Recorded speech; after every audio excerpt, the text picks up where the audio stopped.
Bon, ma personne, c'est vrai que j'ai pour habitude de dire que cherchons l'argent, mais dans cette vidéo, j'aimerais préciser une chose, c'est que l'argent te permet d'acquérir trois choses. Premièrement, ça te permet d'avoir de meilleures conditions de santé. Deuxièmement, l'argent te permet d'avoir plus de liberté, parce que dis-toi que le prix de la liberté, c'est l'argent. Et puis, troisièmement, l'argent te permet d'offrir à ta famille le style de vie qu'elle mérite. J'ai parlé de famille. Qui dit famille, dit forcément couple. Et qui dit couple, dit forcément un homme et une femme. De ma personne, dans cette vidéo, je m'en vais te donner 6 clés qui permettent d'avoir une relation de couple épanouie. Parce que ce qu'il faut savoir, c'est qu'on vit dans un monde de plus en plus individualiste. On vit dans un monde où on prend beaucoup de temps pour se former dans le domaine professionnel. On prend beaucoup de temps pour se former à gagner de l'argent, mais on prend très peu de temps pour se former à mener une vie de couple épanouie. Bilan des courses, en France aujourd'hui, on a un taux de divorce qui s'élève à 45%. Et malheureusement, cet état de choses-là est en train de se répercuter aussi dans beaucoup de pays en Afrique. Donc dans cette vidéo, je t'invite vraiment à rester attentif et je te dis générique.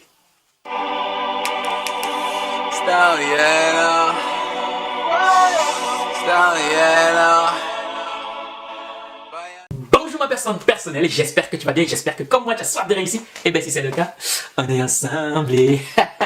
Tu l'auras bien compris, dans la vidéo d'aujourd'hui, on va voir ensemble 6 secrets parmi les 20 qui sont édictés dans le livre de Habiba Manouré qui s'intitule Les 20 secrets d'une relation de couple épanouie. Pour ma personne, c'est pas une utopie de pouvoir mener une vie de couple épanouie. Une vie de couple épanouie, c'est pas que pour les autres, c'est aussi pour toi, you know. Alors, dans ce livre, Habiba Manouré édicte 20 secrets qui fonctionnent pour elle, 20 secrets qui lui ont permis de mener une vie de couple épanouie. Parce que Habiba est mariée depuis 2012 et franchement, ce livre, ce qu'elle dit dedans, ce sont des conseils très pratiques que tout le monde peut mettre en application, que tout le monde peut comprendre, qui est à la portée de tout le monde. Ça ne demande pas d'avoir des compétences, je ne sais pas trop quoi, non. C'est très simple ce qu'elle dit. Ce livre se lit facilement et en description, je te mettrai tous les liens qu'il faut pour que tu puisses entrer en possession de ce livre. Parce que tu sais ce qu'on dit, la connaissance vaut mieux que l'ignorance, you know. Alors, petit mot de ce qui concerne Habiba Manouré.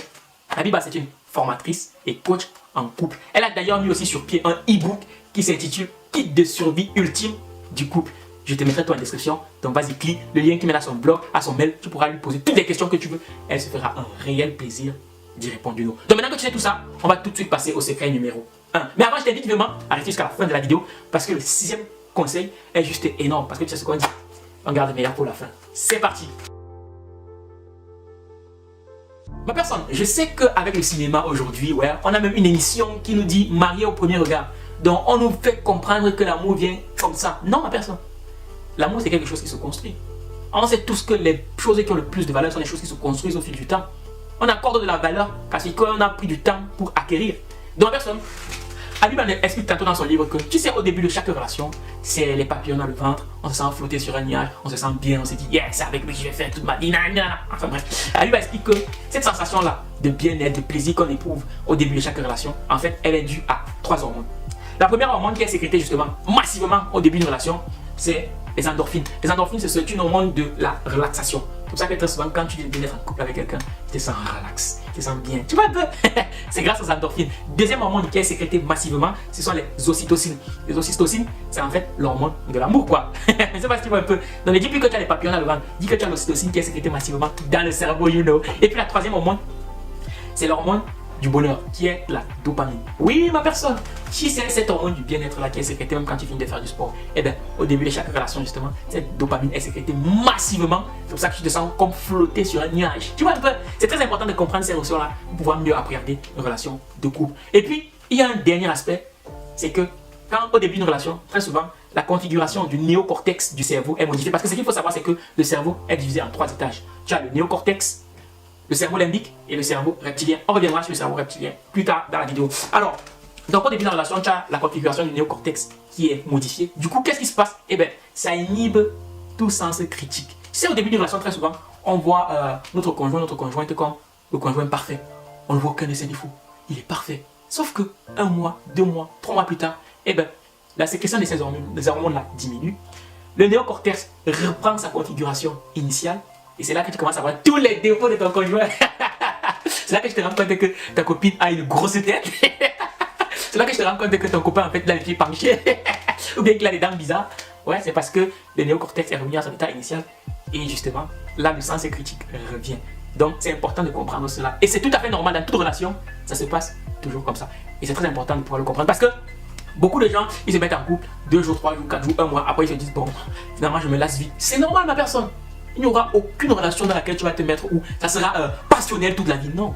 Au bout d'un moment, il y a tout ça qui va retomber. Et c'est justement là que la relation commence à se construire. C'est justement là que il faut que tu décides, que vous décidiez de rester ensemble. Oui, ma personne. Rester en couple aussi, c'est une décision. Ce n'est pas seulement on suit les émotions. Oui, quand le cœur nous dit on est amoureux, ça y est, on est ensemble. Et puis quand le cœur dit bon là, c'est pas trop ça, et on se sépare. Non, si tu fais comme ça, toute ta vie, tu vas te séparer de ma personne.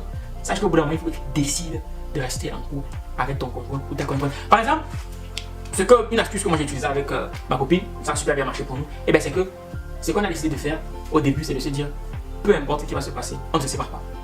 On prend tout le temps de discuter. Oui, parce que c'est la clé aussi, la discussion, mais on en parlera plus tard dans la vidéo. Il faut discuter. Et une fois que vous avez fermé la porte à la séparation, je t'avoue que c'est beaucoup plus simple. Mais bien sûr, on est d'accord sur le fait qu'il y a des choses sur lesquelles on ne peut pas faire une impasse. Mais déjà, le simple fait de savoir que peu importe ce qui va se passer, vous n'allez pas vous séparer, et bien tu sais que vous allez au moment où vous allez discuter. Et sache que s'il y a une chose qu'il faut retenir, c'est que le grand amour, ça ne se trouve pas, mais ça se construit. L'amour de poulet. Je t'avoue que la première fois que moi aussi j'ai découvert cette expression, ça m'a beaucoup fait marrer. Mais en lisant, j'ai compris que vraiment, il n'y a rien de plus sensé que ça. En fait, beaucoup d'entre nous disons aimer le poulet. On adore le poulet. Mais il y a quelque chose de paradoxal. Comment peux-tu dire que tu aimes le poulet, mais tu tues le poulet? Ça n'a pas de sens. Ça veut dire que si moi je dis que j'aime ma copine, je dois la tuer et la manger. Tu vois un peu. En fait, on n'aime pas le poulet. On aime la sensation que nous procure le poulet quand on le mange. Ce n'est pas le poulet qu'on aime, c'est la sensation qu'on éprouve quand on mange le poulet. Et bien il se trouve que dans les relations amoureuses, très souvent, c'est un peu ça. En fait, on dit aimer quelqu'un, alors que non. Ce qu'on aime, c'est la sensation qu'on ressent nous-mêmes quand on est avec cette personne. C'est ce que cette personne nous apporte qu'on aime, c'est pas la personne en elle-même.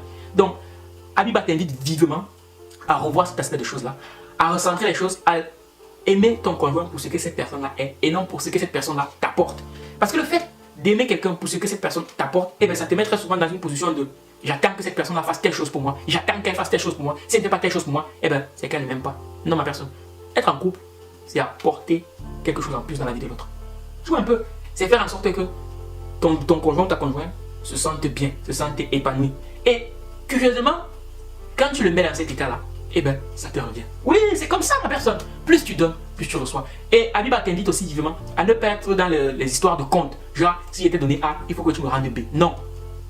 Il faut apprendre à donner sans attendre en retour. Mais comme la vie est telle qu'elle est en général, quand tu donnes, tu reçois. Bien sûr, on va pas nier le fait qu'il y a des CON. Ça existe partout. Il y a des CON partout. Mais maintenant aussi, il va falloir que toi aussi tu apprennes à bien choisir la personne avec qui tu veux faire ta vie, la personne avec qui tu veux faire route. Oui, ça c'est ta responsabilité de bien choisir. Dans ma personne, il faut tuer l'amour de poulet et plutôt donner sans attendre en retour. Ma personne, il y a quelques jours en arrière, il discutait avec la petite soeur d'une amie qui a 11 ans, dont les parents sont divorcés.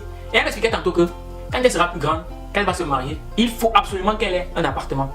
Pourquoi? Parce que si jamais il y a un divorce entre son mari et elle, eh bien, elle va pouvoir avoir un toit pour pouvoir y vivre. Tu t'imagines une enfant de 11 ans qui raisonne comme ça? Une enfant de 11 ans qui se dit que quand elle va se marier, il y a moyen qu'il y ait un divorce. À ton avis, d'où est-ce qu'elle a appris ça?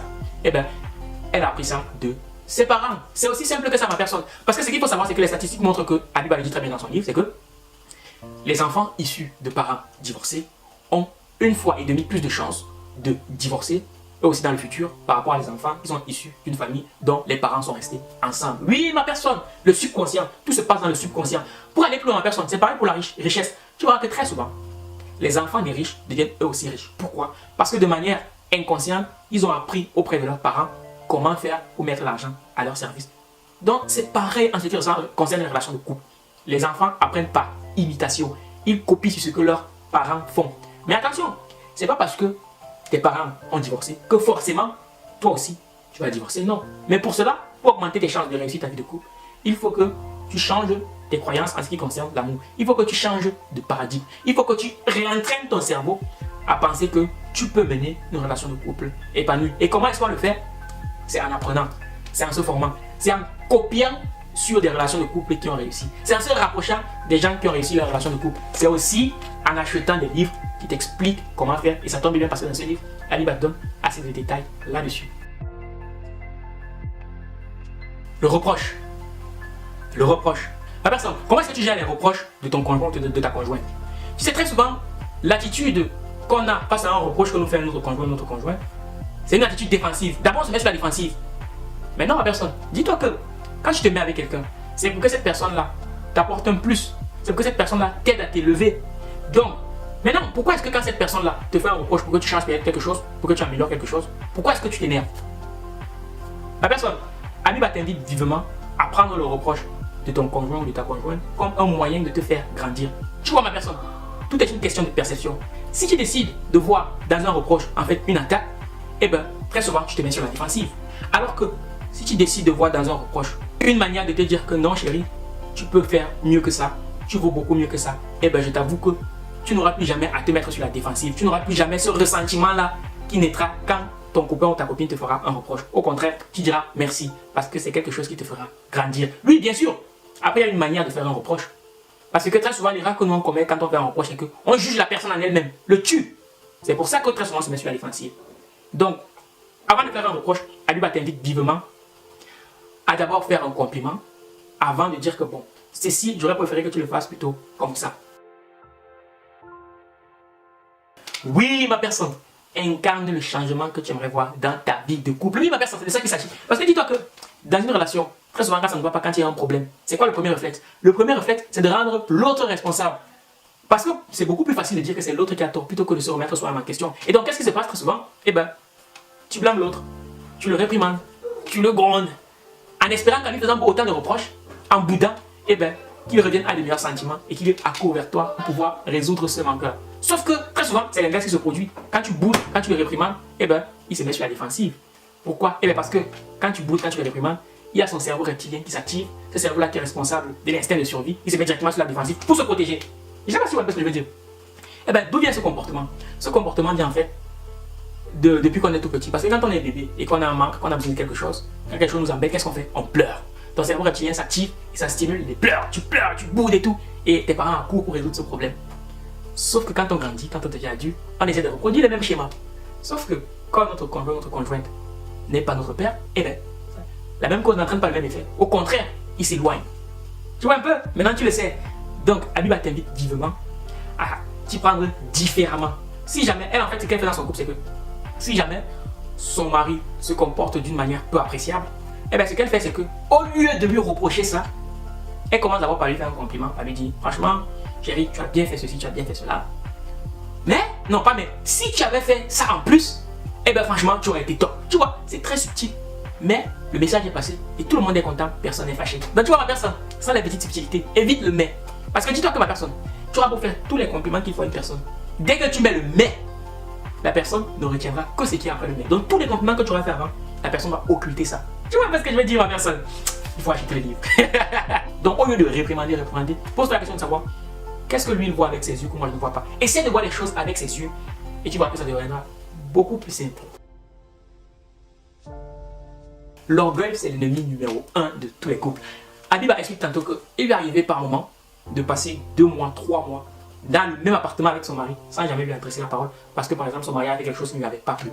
Sauf que les 3 mois c'est juste horrible. Donc tu t'imagines, tu es avec quelqu'un, tu as envie de lui parler mais par orgueil tu te dis non, il faut que ce soit lui qui fasse le premier pas. Et bien pendant 3 mois tu es là, tu as le cœur qui est amer, tu ne parles pas à la personne juste par orgueil. Alors qu'il suffirait d'une seule chose, c'est de mettre ton orgueil de côté et d'aller lui parler, juste de discuter. Et tu vois des fois, donc, et tout rentre dans l'ordre. Il faut par moment mettre son orgueil de côté pour prendre les choses en main. Parce que comme je le disais précédemment, comme le dit Abiba, être en couple, c'est former une équipe, c'est être en coopération. Donc par moment, il faut mettre vraiment de l'eau dans son vin si jamais tu vas avoir une relation de couple épanouie. Et puis s'il y a un 7e point que j'aimerais ajouter, c'est que la communication, c'est très important. Savoir communiquer, parce que ce qu'il faut savoir, c'est qu'il y a une grosse différence entre ce que tu dis à une personne et ce que la personne comprend. Hein? Ça fait partie des biais cognitifs, parce que l'homme n'est pas qu'un être de raison, l'homme est aussi un être d'émotion. Et une fois que tu as compris ça, tu as compris beaucoup de choses. Donc, rassure-toi quand tu discutes avec ton conjoint ou ta conjointe, même dans les relations humaines, c'est un peu ça. Il faut des fois demander qu'est-ce que tu as compris de ce que je t'ai dit. Parce que tu peux dire une chose, mais la personne a compris totalement l'inverse. Et des fois, ça crée beaucoup de problèmes. Ça veut dire qu'il y a des problèmes de communication dans les couples. Tu vois un peu. Donc voilà ma personne, les 6 secrets que je voulais partager avec toi en ce qui concerne le livre d'Abiba Manouré et je t'invite vraiment à te le procurer. Donc on n'oublie pas de s'abonner, de commenter, de partager, mais aussi et surtout de cliquer sur la cloche de notification pour être signalé à chaque fois que je publierai une nouvelle vidéo parce que la prochaine vidéo va juste être énorme. Donc voilà ma personne, j'espère que cette vidéo t'aura été utile. Si c'est le cas, on est ensemble et je te donne rendez-vous à ma prochaine vidéo. Minakano.